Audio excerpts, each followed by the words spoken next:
This overview will explain the features of the evaluation report in Foundation LMS. Navigate to the evaluation report by clicking Reports, then Evaluation. Select your course from the Filter Course field. You can scroll to find your course, or you can type in the field to search. By default, the evaluation report displays data for the selected course for the prior 30 days. You can adjust the date range by using the Date Picker field at the top. Use the Clear button to show all data.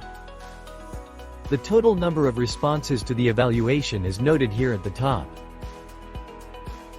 The top section of the evaluation report displays each evaluation question in graph format, to show a visual representation of how your students answered each question.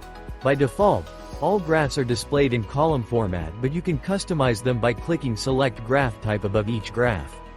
All graphs in Foundation LMS reports provide the option of selecting from a list of graph types. You can print the graph, download the graph in various file formats, and download or view the graph source data. Click the hamburger icon to choose from a list of options. Beneath the question graphs is the Responses section.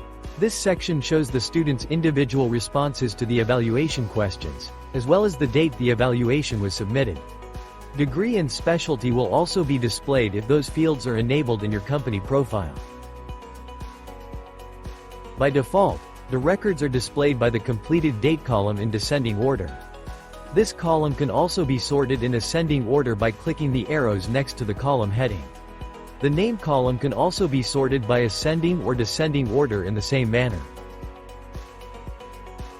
You can search for a specific student using the filter field, and you can export this list as an Excel file. Any filtering you have applied to the report will also be applied to the exported file. Use the Entries per Page drop-down field to show more than 10 records per page. Thank you for watching our Foundation LMS Evaluation Report overview.